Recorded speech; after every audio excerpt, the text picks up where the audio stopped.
This is chapter 5 of NCERT. अभी तक इसमें इस चैप्टर के हम यूपीएससी के क्वेश्चंस कर चुके हैं, सीडीएस के कर चुके हैं एंड सीएपीएफ के कर चुके हैं। इस वीडियो में हम एनडीए के क्वेश्चंस करेंगे। चलिए देखते हैं। 2010 का क्वेश्चन आया है, देखते हैं क्या है। Which one of the following is generally found in sedimentary rocks. हमने रॉक्स के बारे में एक बात देखी है कि rocks are majorly compose of feldspar plus quartz. ये हमने बात देखी है, अगर आपको ध्यान हो। ये देखो, rocks most common minerals in rocks are feldspar and quartz. ठीक है, अब इस नॉलेज से हम इस क्वेश्चन को देखते हैं। क्या लिखा हुआ है? सेडिमेंट्री रॉक्स की बात हो रही है। बसाल्ट तो नहीं है, basalt is your igneous rock, खत्म हो गया। मैग्नीशियम हमने कभी देखा नहीं है। सिलिका एंड शेल, इनमें से कौन सा सेडिमेंट्री रॉक है? तो shale is a sedimentary rock. अगर इसमें फ्लेक्सपर या क्वार्ट्ज होता तो मैं सीधा इनमें से एक मार देता, क्योंकि यहाँ पे नहीं है ऐसा, सीधा शेल ही एक सेडिमेंट्री रॉक्स मुझे दिख रहा है, which is a mechanically formed sedimentary rocks, hence answer would be shale. Again application based question है, इसका कुछ खास सोर्स नहीं है, तो इसको ऐसे ही देखना पड़ेगा आपके common sense. Next question 2010 again shale क्या है? Shale becomes slate through metamorphism. बिल्कुल सही बात है। शेल को अगर मेटामॉर्फिज्म हम करेंगे, हीट वॉल्यूम टेम्परेचर चेंज करेंगे तो स्लेट बन सकता है। फाइलाइट भी बन सकता है, सिचेट्स भी बन सकता है, ध्यान रखना। शेल एंड क्ले ये दोनों ये बनेंगे, ये जो करेक्ट है। Shale is converted into slate when it is subjected to tremendous amount of pressure. Yes, PVT change हुआ और ये हो गया। ये भी करेक्ट है, ये भी करेक्ट है। आंसर उसका होना चाहिए सी। चल लीजिए, अब थोड़ा ना मेटामॉर्फिज्म समझते हैं, क्योंकि यही एक मेजर टॉपिक बचा हुआ है इस चैप्टर में, बाकी तो सब कुछ हो गया है। ठीक है, देखिए मेटामॉर्फिक रॉक कैसे बनता है, पूरा मेटामॉर्फिज्म का प्रोसेस ही कैसा होता है। ठीक है, देखो जी, metamorphism occurs due to change in temperature, volume and pressure. PVT, pressure volume temperature change होगा तो मेटामॉर्फिज्म। मेटामॉर्फिज्म का मतलब ही क्या होता है? It means change in form. This is what metamorphism means. ठीक है, प्रेशर वॉल्यूम टेम्परेचर चेंज हुआ, मेटामॉर्फिज्म हुआ। अब ये प्रेशर वॉल्यूम टेम्परेचर चेंज किस वजह से होता है, इसकी बात है। तो देखो जी, there are 3 ways in which pressure volume temperature can change. First is your tectonic movement. Tectonic, अगर प्लेट्स एक दूसरे के नीचे या ऊपर जाएंगे तो टेक्टोनिक मूवमेंट से आपका प्रेशर वॉल्यूम टेम्परेचर चेंज हो सकता है। Second, when lava comes into contact with the surface rocks, then pressure volume temperature change होगा। यूजुअली यहाँ टेम्परेचर ही बेहतर चेंज होता है। ठीक है, थर्ड है आपका, कोई ऐसे एक छोटा सा रॉक है, इसके ऊपर एक बड़ा सा रॉक आ गया, तो underlying rock is subjected to a lot of pressure by an overlying rock. इस वजह से आपका प्रेशर वॉल्यूम टेम्परेचर चेंज होगा। तो ये रॉक्स ओवरले इसकी वजह से होगा। ठीक है, ये 3 कहानी हो गई प्रेशर वॉल्यूम टेम्परेचर चेंज होने की। अब जो मेटामॉर्फिज्म है ये किस टाइप का होता है? तो टाइप ऑफ मेटामॉर्फिज्म। ठीक है, तो there are 2 type of metamorphism. One जिसमें no chemical change occurs, no chemical change, and another जिसमें केमिकल चेंज अकर्स। ठीक है, अब केमिकल चेंज का क्या मतलब है? तो if there is a chemical change then that process is not reversible, irreversible process है वो। Secondly, the properties of the material which has gone through chemical change will completely change। नया ही material बन जाएगा, ये केमिकल चेंज का मतलब है। जैसे वुड बर्निंग एक केमिकल चेंज है, कैंडल बर्निंग एक केमिकल चेंज है। ये मैं क्यों बता रहा हूँ? क्योंकि केमिकल चेंज से पहले क्वेश्चंस आए हैं। सिर्फ आपको इतना पता होता कि केमिकल चेंज का मतलब क्या है तो उससे क्वेश्चन हो जाता है, इसलिए बेसिक पता होना बहुत ज़रूरी है। तो टाइप ऑफ मेटामॉर्फिज्म, एक में केमिकल चेंज होगा, एक में नो केमिकल चेंज। जिसमें नो केमिकल चेंज होगा उस मेटामॉर्फिज्म को बोलते हैं डायनेमिक मेटामॉर्फिज्म। जिसमें केमिकल चेंज होगा उसको बोलेंगे हम थर्मल मेटामॉर्फिज्म। अभी जो थर्मल मेटामॉर्फिज्म है इसके भी 2 टाइप होते हैं। कैसे? देखो जी, lava when it will come in contact with the rock तो आपका टेम्परेचर चेंज होगा। टेक्टोनिक मूवमेंट इससे आपका केमिकल चेंज होगा। ठीक है, तो लावा वाला केमिकल मेटामॉर्फिज्म को हम बोल देंगे कॉन्टैक्ट मेटामॉर्फिज्म, एंड टेक्टोनिक वाले को बोलेंगे रीजनल मेटामॉर्फिज्म। ठीक है, तो यहाँ पे नो केमिकल चेंज वाला डायनेमिक क्या होगा? ओवरलाइंग रॉक होना चाहिए, ओवरलाइंग रॉक्स। ठीक है, जो हमने ऊपर पढ़ा इसी को नीचे उठाया है। तो इसको अगर मैं ऐसा करूँ कि tectonic is your regional metamorphism, your lava is your contact metamorphism, your overlying rock is your dynamic metamorphism and this both come into thermal metamorphism। तो देखो कितना क्लियर आसानी से हो गया। ठीक है, इसको स्केलेटन में देखते हैं। देखो जी, metamorphism PVT, dynamic no chemical change, thermal chemical change, contact metamorphism and regional metamorphism. ठीक है, अब there are two types of metamorphic rock, one is foliated, other is non foliated. ठीक है, अब इसका ये कैसा दिखता है सिर्फ देखोगे तो समझ में आ जाएगा। देखो, फोलेटेड का मतलब है कि लेयर्स होंगे, these layers will be there. Non foliated का मतलब है नो लेयर्स, बस यही इसका मतलब होता है। चलिए जी, आइए अब देखो, हाँ, फोलेटेड इज बैंडेड, नॉन फोलेटेड इज नॉन बैंडेड, खत्म हो गई कहानी। इसको एक और बार ओवररिव्यू हम करेंगे। तो देखिए जी, हमने क्या सीखा अभी मेटामॉर्फिज्म में। मेटामॉर्फिज्म में हमने सबसे पहले देखा कि why it occurs because of pressure, volume and temperature change. ठीक है, these three things will occur why. So first would be because of tectonic movement, then it would be because of lava, and then it would be because of rocks. ठीक है, when it occurs due to tectonic or your lava, there is a temperature change, I mean to say chemical change will occur. Here no chemical change will occur. If there is a chemical change, we are calling this as thermal metamorphism, and this we are calling as dynamic metamorphism. Now this thermal metamorphism will have two things. One would be regional, other would be contact. So this regional is because of tectonic, this contact is because of lava. ठीक है, ये correct है। तो tectonic and lava, इससे chemical change होगा। Chemical change वाले metamorphism को thermal बोलते हैं। And thermal metamorphism occurs due to two, one is regional and other is your contact. ठीक है, अब मेटामॉर्फिक दो तरीके के रॉक होंगे, एक फोलेटेड होगा, एक नॉन फोलेटेड होगा। फोलेटेड में बैंड्स होंगे, नॉन फोलेटेड में नो बैंड्स होंगे। खत्म हो गया आपका मेटामॉर्फिज्म। अब देखते हैं हम इस क्वेश्चन को। आइए जी, ये हो गया। हाँ ठीक है, चलिए next question. Which one among the following rocks does not belong to the same group. ठीक है, सेम क्वेश्चन, बार बार वही रॉक्स के नाम आ रहे हैं। हमने पिछली लेक्चर में 16 रॉक्स मैंने आपको लिखाए थे, अगर वो आपको याद है तो उससे काम हो जाएगा। शेल मुझे पता है कि ये सेडिमेंट्री रॉक्स है। लाइमस्टोन अगेन सेडिमेंट्री रॉक है। सैंडस्टोन सेडिमेंट्री रॉक है। Slate is your metamorphic rock. तो आंसर होना चाहिए इसका सी।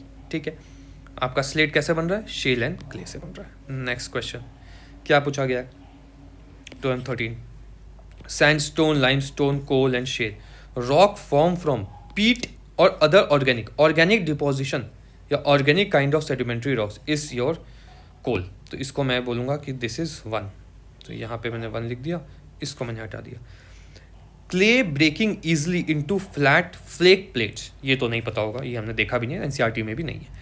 Calcium carbonate form by precipitation, ये आपका लाइमस्टोन होना चाहिए, इसको 3 है, इसको हटा दो।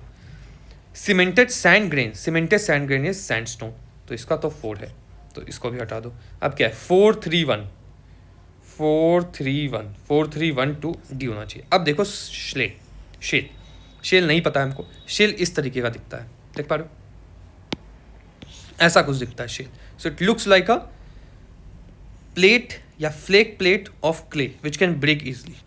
तो ब्रिटल होंगे, इजली ब्रेक होंगे। अब आपको ये ध्यान रखना चाहिए, इस तरीके से आप क्वेश्चन आएगा तो कर देना होगा वहाँ पे। यहाँ पे तो नहीं पता, बट नेक्स्ट टाइम ये पता होना चाहिए कि शेल कैसा है। तो आंसर इसका डी है। चलिए जी, नेक्स्ट क्वेश्चन। अगेन बहुत ही धमाकेदार क्वेश्चन है, ये भी डिफिकल्ट, वेरी डिफिकल्ट क्वेश्चन। क्या है? 14 का क्वेश्चन है। Which one what is the correct sequence from the smallest to the largest grains of the following type of clastic rock. देखो, clastic is known as your mechanical sedimentary rocks, अगर आपको ध्यान हो clastic के बारे में। अब देखो कैसे चलता है ये कहानी। तो क्लास्टिक एज इन ग्रेन्स की बात हो रही है, कौन सा लार्ज ग्रेन होगा, कौन सा स्मॉल ग्रेन होगा। तो देखो जी, सबसे जो स्मॉल ग्रेन होते हैं वो होते हैं आपके क्ले में। ठीक है, फाइन ग्रेन्स होते हैं आपके क्ले में। इसके बाद होता है सिल्ट में फाइन ग्रेन्स, इसके बाद होता है सैंड में फाइन ग्रेन, इसके बाद होता है ग्रेवल में फाइन ग्रेन। ये बेसिक है। ठीक है, क्ले, सिल्ट, सैंड, ग्रेवल। ठीक है, ये आपको पता है। अब देखो इस नॉलेज से अगर हो पाए तो। शेल नहीं पता हमको, सैंड हमने अभी देखा है नीचे, कॉन्ग्लोमेरेट हमें आइडिया नहीं है, सिल्ट हमको पता है कि सिल्ट के बाद सैंडस्टोन होना चाहिए, ये ढूंढो। सिल्ट के बाद सैंडस्टोन यहाँ आ रहा है तो ये हो सकता है। सैंडस्टोन के बाद सिल्ट आ रहा नहीं हो सकता है। सिल्ट के बाद सैंडस्टोन पहले आ रहा है, ये नहीं हो सकता। आंसर इसका बी है। अगर ये नॉलेज है तभी, अगर इंडियन ज्योग्राफी में है ये वाली चीज़ तो उससे आपको हो सकता है। मगर देखो एग्जैक्टली क्या कहानी है, ये अगेन बेसिक है, बुक्स में नहीं है ये इन जनरल रॉक का बेसिक है। इसमें क्या है कि shale is a kind of clay rock. ठीक है, यहाँ पे लिख दिया था मैंने, shale is a clay rock, brittle. Siltstone तो सिल्ट से हो जाएगा। सैंडस्टोन सैंड से हो जाएगा। कॉन्ग्लोमेरेट ग्रेवल है, देख लो कैसे पेबल्स के साथ ये रॉक्स बना हुआ है, ये ग्रेवल वाला रॉक है। तो ये इस तरीके का सीक्वेंस है। अगेन इसमें बेसिक है कि आपको ये पता होना चाहिए, बाकी अगर वहाँ पे कुछ आ जाए इस तरीके का तो ठीक है, क्वेश्चन नहीं आए तो ये बहुत डिफिकल्ट क्वेश्चन है। तो this is also a difficult question. I think you guys are realising that in NDA questions are also of a very good level. CS आपके यूपीएससी में इसी तरीके के क्वेश्चन रिपीट हो सकते हैं। कुछ भी उनको सरप्राइज एलिमेंट डालना हो तो यही इसी बेसिक से डालेंगे, ठीक है। इसलिए अच्छे से पढ़ना है, ये सब रैंडम लग सकता है, बट अगेन जितना भी जहाँ जहाँ कॉन्सेप्ट्स है मैं ज़रूर बताऊँगा उनको, ठीक है। चलिए अब क्या है, which of the following is or are the example correct, ठीक है। The major constituent mineral of granite is quartz. हाँ भाई देखो जी, हमको पता है फ्लेट्सपर एंड क्वार्ट्ज से ही मेजॉरिटी ऑफ द रॉक्स बने, दीज टू मिनरल्स। अब क्वार्ट्ज ग्रेनाइट क्या है ये तो हमारे नोट्स में ही है, क्वार्ट्ज ना ग्रेनाइट। चलो ये तो फिर सही हो गया भाई जी, this is okay. The major constituent minerals of sandstone it's feldspar. Sandstone का फ्लेट्सपर हमको ये नहीं पता सैंडस्टोन का क्या है, बट हमको ये पता है कि फ्लेट्सपर एंड क्वार्ट्ज सबसे ज़्यादा है, तो मैं इसको अज्यूम कर लूँगा कि ये भी ठीक है। Next, the major constituent mineral of limestone is dolomite. अब देखो लाइमस्टोन का डोलोमाइट है, ये नहीं पता होगा आपको, ठीक है। तो आप फंस गए, 1 2 आपको पता है तो ये हटा दो, ये हटा दो। मैंने आपको एलिमिनेशन में बताया कि 1 2 3 तो मत ही मारना, and secondly A is a trap, तो मैं तो इसको सी ही मारता वहाँ पे। अब डोलोमाइट एक अलग चीज़ है, अगेन डोलोमाइट हमारे बुक्स में नहीं है, ये एलिमिनेशन से ही हो पाएगा। जो आपका लाइमस्टोन है, this limestone is made up of CaCO3, ठीक है। डोलोमाइट में ना मैग्नीशियम होता है, ये बात आपको ध्यान रखनी है। डोलोमाइट आगे भी रिपीट होगा, देखो मैग्नीशियम है डोलोमाइट में, देख पा रहे हो। लाइमस्टोन में आपका कैल्शियम कार्बोनेट है, and sandstone again compose of quartz and feldspar. ये तो है आपके पास नॉलेज है इस चीज़ की, तो ऐसे क्वेश्चन होगा ये। Again a difficult question this is. चलो नेक्स्ट क्वेश्चन क्या है, which one of the following is not igneous rock. Not पूछा है, देखो गैब्रो इग्नियस रॉक है, ग्रेनाइट इग्नियस रॉक है, बसाल्ट इग्नियस रॉक है। Dolomite is not igneous rock, it is a sedimentary rock. Sedimentary rock chemically CaMgCO3, steel manufacturing, soil conditioner, इस तरीके से use होता है। Again first paragraph of Wikipedia, ऐसे तो फर्स्ट सेक्शन ऑफ विकीपीडिया इसको हमको देखना है डोलोमाइट में, तो उसको जाके अवश्य देखना, ऐसे मैं नोट्स में डाल दूंगा इसको। तो आंसर सी है। नेक्स्ट, अब क्या है, which of the following is correct. Same कहानी देखो, सेम टॉपिक से बार बार क्वेश्चन आ रहा है। Pyroxene is commonly found in meteorites. Again application पूछा गया कि पायरोजीन कहाँ मिलता है, तो पायरोजीन यहाँ पे देखा हमने कहाँ पे मिल रहा है, फ्रॉम मीटियोराइट। अगेन लाइन है ये NCERT की, करेक्ट है। Amphibole form about 20% of earth. नहीं जी 20% नहीं है, एम्फीबोल तो काफ़ी नीचे आता है, 7% है, ये हो गया गलत। क्वार्ट्ज इज सॉल्युबल, अगेन ये भी NCERT में, क्वार्ट्ज इज इनसॉल्युबल, ठीक है। ये नोट्स बिल्कुल रट के चल जाना, काम हो जाएगा आपका, ठीक है। The word sedimentary is derive from the Latin word. नहीं, sedimentary is derive from the word sedimento, उसका मतलब होता है सेटलिंग, कॉम्पैक्शन और लिथिफिकेशन, सेटल हो जाना, इसको बोलते हैं सेडिमेंट्री। तो आंसर तो ये है। अब देखो इन सारे रॉक्स के बारे में आपको पता होना चाहिए कि फ्लेट्सपर का क्या एप्लीकेशन है, क्वार्ट्ज का क्या एप्लीकेशन है, आपका पायरोजीन का क्या है। देखो फ्लेट्सपर क्या, अगर एप्लीकेशन की बात करें तो फ्लेट्सपर सिरेमिक्स में यूज़ होता है, सिरेमिक्स, ठीक है। ग्लास मेकिंग में यूज़ होता है, ठीक है। इसके बाद क्वार्ट्ज देखो वेरी गुड टाइम कीपर होता है, quartz very sensitive to radiation होता है क्वार्ट्ज, तो रेडियो एप्लीकेशन में यूज़ होगा, टाइम कीपिंग में, इसमें लिखा नहीं है, रेडियो रडार टाइम कीपिंग में, ठीक है। पायरोजीन आपका मीटेराइट से मिलता है। एम्फीबोल इंपॉर्टेंट है। एम्फीबोल जो है, इस एम्फीबोल से 2 चीज़ें बनती है, एक बनती है एबिस्टोस, ये भी क्वेश्चन आया है, बुक्स में नहीं है, एबिस्टोस एंड हॉर्नब्लेंड। देखो जी, जो एबिस्टोस होता है, asbestos is a fire resistance, chemical resistance, temperature resistance, तो कहीं भी यूज़ होगा, जैसे रूफिंग में यूज़ होता है, क्लोथिंग में यूज़ होता है, फायर इक्विपमेंट में यूज़ होता है, ये सब का यूजेज है इसका। हॉर्नब्लेंड ये यूज़ होता है आपके रोड मैन्युफैक्चरिंग में, लिखा हुआ है सब, ये सब आराम से पढ़ लेना जाके।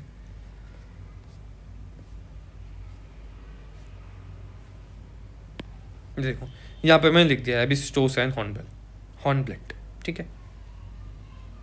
चलिए अब आगे क्या है, मिक्का अगेन वायरिंग में यूज़ होगा, तो इलेक्ट्रिकल इक्विपमेंट। ऑलिवाइन ज्वेलरी में यूज़ होगा। CAPF में कहीं है क्वेश्चन आया है, पता नहीं डाला क्यों नहीं मैंने, बट ये PYQ आई थिंक इस साल का है या कहीं तो आया है ये वाला क्वेश्चन, तो एप्लीकेशन यहाँ से आएंगे इस टेबल से, ठीक है। चलिए जी, आंसर होना चाहिए इसका ए होना चाहिए, ए, ठीक है। अगेन 2025 का क्वेश्चन है, सेम टॉपिक से क्वेश्चन आ गया, ये टेबल पता होना चाहिए। विच of the following is correct in the ascending order of the given minerals. Ascending order descending order की बात हुई है। देखो जी, इसका एक एक्रोनिम याद रखना, पैम, PAM, did full question paper, ठीक है। ये मैक्स है, ये मिन है, ठीक है। क्या पूछा? असेंडिंग ऑर्डर, मतलब लास्ट में मैक्सिमम होना चाहिए, यही बात है। तो क्या है जी, एम्फीबोल है, मिक्का है, पायरोजीन है, तो सबसे ज़्यादा तो पायरोजीन हो जाएगा, 3 होगा मैक्स, तो ये हटा दो, ये हटा दो। मिनिमम क्या होगा? इसके बाद M मिनिमम होना चाहिए, M is Mika, Mika minimum होना चाहिए, ये फर्स्ट पे होना चाहिए, तो आंसर होगा C, ठीक है। ऐसे इसको ढूंढ के करना है। एग्जैक्ट परसेंटेज आपको सिर्फ और सिर्फ पता होना चाहिए फ्लेक्स पर का, दैट इज़ 50%, एंड आपको अगर हो तो क्वार्ट्स का भी देख लेना, अन्यथा और सबका आपको बस सीक्वेंस पता होना चाहिए। चलिए, क्या क्वेश्चन पूछा गया है 13 का, radioactive decay provides an internal source of heat for earth, which is right. This helps in the formation of radioactive decay, earth से निकलेगा, प्राइमरी रॉक है, इग्नियस रॉक होगा, ये तो आसान है। नेक्स्ट, ये इन तीनों को एक साथ क्या बोलते हैं, अगर किसी को याद आ रहा हो, क्रिस्टल रॉक्स, ये ध्यान रखना, ठीक है। Igneous is a primary rock, all of this three together is a crystal rock, just in case ऐसा क्वेश्चन है, क्योंकि आ सकते हैं, ये बहुत बेसिक है। नेक्स्ट 2024 का क्वेश्चन है, which one of the following is an example of both igneous as well as metamorph. Again very difficult question, इसमें एलिमिनेट करते हैं। देखो, ग्लिसराइट हमको पता है कि ये सेडिमेंट्री है, ठीक है, इग्नियस मेटामॉर्फिक नहीं है, तो ये तो चला गया, ठीक है। अब A है, C है, D है, अगर 3 ऑप्शन में फंस जाओ और कुछ भी आइडिया नहीं हो तो ऐसा क्वेश्चंस को छोड़ देना चाहिए एग्जाम में, ठीक बात है, मगर हम अटेम्प्ट करेंगे। मैं बोलूँगा कि जो गैब्रो है, गैब्रो तो इग्नियस रॉक है। निसिस इज़ अ मेटामॉर्फिक रॉक, तो ये मेटामॉर्फिक है, ये आपका इग्नियस है, ये आपका इग्नियस है, ऐसी कहानी है। अब देखो, इसमें हम फंस गए हैं, तो कुछ अगर करना हो तो दिमाग लगाओ कि मेटामॉर्फिक रॉक होगा तो प्रेशर, वॉल्यूम, टेम्परेचर ये तो चेंज होना चाहिए। इग्नियस होगा तो अर्थ से निकला हुआ रॉक होना चाहिए। तो मैं बोल रहा हूँ कि मेरे को पता है कि यहाँ मेटामॉर्फिज्म हो रहा है, ये अर्थ से निकला हुआ है, तो ये दोनों पे आई विल प्लेस माई बेट, तो ये भी गया। अब देखते हैं निसिस एंड ग्रेनाइट। पहले ग्रेनाइट देखते हैं। देखो, ग्रेनाइट इग्नियस है, मुझे पता है, मगर ग्रेनाइट में एक और property, it is a plutonic rock. Earth के अंदर ये कूल होता है, ठीक है। अर्थ के अंदर अगर ये कूल हो रहा है तो अगेन टेक्टोनिक मूवमेंट होना चाहिए इसमें, इसके इन्फ्लुएंस में आएगा, या ओवरलाइंग रॉक के इन्फ्लुएंस में आएगा, तो इसमें कुछ ना कुछ प्रेशर, वॉल्यूम, टेम्परेचर चेंज होना चाहिए। इसलिए मैं ग्रेनाइट के ऑप्शन पे जाऊंगा, निसिस पे नहीं जाऊंगा। निसिस में सीधा ग्रेनाइट का ही फॉर्म निसिस है, तो डायरेक्टली सिर्फ मेटामॉर्फिक है, मगर ग्रेनाइट को थोड़ा ध्यान से देखा जाए तो ये इग्नियस भी है, मेटामॉर्फिक भी है। Very very difficult question answer ये होगा, वेरी डिफिकल्ट क्वेश्चन। वहाँ पे इतना एप्लीकेशन लगेगा तो ठीक, नहीं लगेगा तो कोई बात नहीं, ये क्वेश्चन छोड़ देना।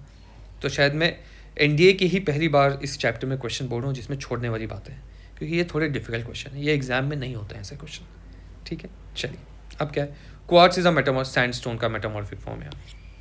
लाइमस्टोन आपका है मार्बल, प्लूटोनिक रॉक आपका ग्रेनाइट है, ठीक है। प्लूटोनिक रॉक था एक, और एक था वॉल्केनिक रॉक। वॉल्केनिक रॉक में आपके पास आएगा बसाल्ट, तो ऐसा शेल आपको पता है कि एक सेडिमेंट्री रॉक है, वो भी मैकेनिकल वाला। चलिए आगे बढ़ते हैं। आप क्या पूछा है, प्राइमरी रॉक्स के बारे में बात की। प्राइमरी रॉक्स क्या है, इग्नियस है।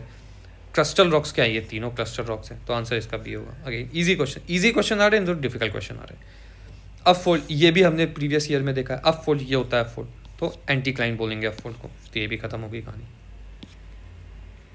नेक्स्ट सवाल क्या है, हाँ ये अच्छा क्वेश्चन होगा। Which one of the following is formed when volcanic ash is carried by running water and is deposited as sedimentary layers. तो वॉल्केनिक ऐश है, ठीक है, तो वॉल्केनिक ऐश का मतलब कुछ ना कुछ तो इग्नियस होगा।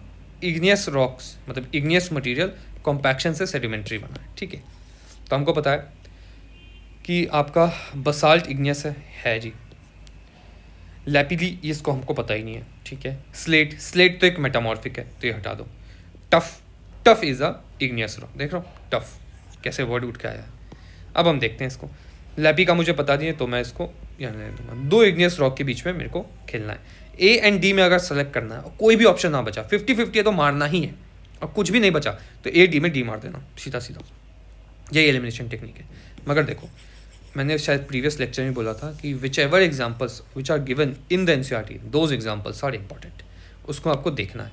ये out of the blue question है, अगेन डिफिकल्ट क्वेश्चन। देखो टफ तो लिखा हुआ है, बट टफ होता क्या है ये लिखना मुश्किल है। हर एक वर्ड को जाके विकीपीडिया हम कर सकते हैं, प्रैक्टिकल है वो नहीं प्रैक्टिकल है, क्योंकि ये क्वेश्चन आ गया है तो अब ये सबको हमको करना पड़ेगा, इन सबको विकीपीडिया करना पड़ेगा और इसका पहला पैराग्राफ देखना पड़ेगा। अगेन नोट्स में अटैच हो जाएगा ये। देखो tuff is a type of rock that is made up of volcanic ash ejected from the wind. अब एक और चीज़ टफ के बारे में दिखाता हूँ। Tuff is classified as either igneous or sedimentary, both classification है, यही बात है। देख लो हमने देखा है granite is both metamorphic and your igneous. देखो बोथ इग्नियस एंड मेटामॉर्फिक, मगर tuff can be either igneous or sedimentary. तो ये बात अब ध्यान रखना। इसके जो भी पॉइंट्स होंगे मैं एक्स्ट्रा इसको नोट्स में डाल दूंगा। चलिए आगे बढ़ते हैं। क्या है which one of the following is not igneous rock? Again बहुत ही सिंपल क्वेश्चन। ग्रेनाइट इग्नियस है, slate is a metamorphic rock, basalt igneous है, गैब्रो इग्नियस है। सेम क्वेश्चन बार बार आ रहा है, ठीक है। तो ये तो याद हो गया, ये pegmatite, basalt, breccia and tuff. Next रुक जाओ, कहाँ की कहानी, बी आंसर है, ठीक है। चलो next question. Which of the following is a sedimentary rock is organically form? Organically कौन सा फॉर्म हुआ है? तो ऑर्गेनिकली देखो, ऑर्गेनिक का मतलब है वाटर का एक्शन होगा। वाटर का एक्शन कहाँ होता है? वाटर का एक्शन चॉक में हो सकता है, तो आंसर होगा इसका चॉक, आंसर डी है। चलिए जी चैप्टर हो गया अपना ख़त्म। अब इसको, इस चैप्टर को आप रीड करना और फिर से क्वेश्चंस करना। नॉर्मली सारे क्वेश्चन कुछ ही टॉपिक से घूम घूम के आ रहे हैं। जो भी डिफ़िकल्ट क्वेश्चंस हैं उसको आपको एप्लीकेशन बेस्ड नॉलेज से करना होगा। अगर ये आ गया तो एग्जाम में एक दो ही ऐसे क्वेश्चन आएंगे। अगर पूरे एग्जाम 100 क्वेश्चन हैं तो एक ही फालतू का ऐसा क्वेश्चन आएगा बहुत ही ज़्यादा डिफिकल्ट, तो उसको छोड़ देना, ठीक है। इसी तरीके से करना का है। अब हम नेक्स्ट चैप्टर में मिलते हैं। And if you want to cover entire physical geography in this chapter-wise PYQ first method, then you can enroll in our course. Again, same story hai. Every chapter will be covered through PYQs. PYQs of all these 4 exams. It is applicable for all these 4 exams. Every concept will be taught through reverse engineering of PYQ. Notes and reference book will be given marked. And सिर्फ और सिर्फ ये course cell कर दिया तो आपसे connection खत्म नहीं हो जाएगा, because there are more doubts in these conceptual subject. Hence exclusive Telegram doubt clearing group will also be given to you. If you wish to enrol, you can text me on Telegram or go to the website and purchase the course.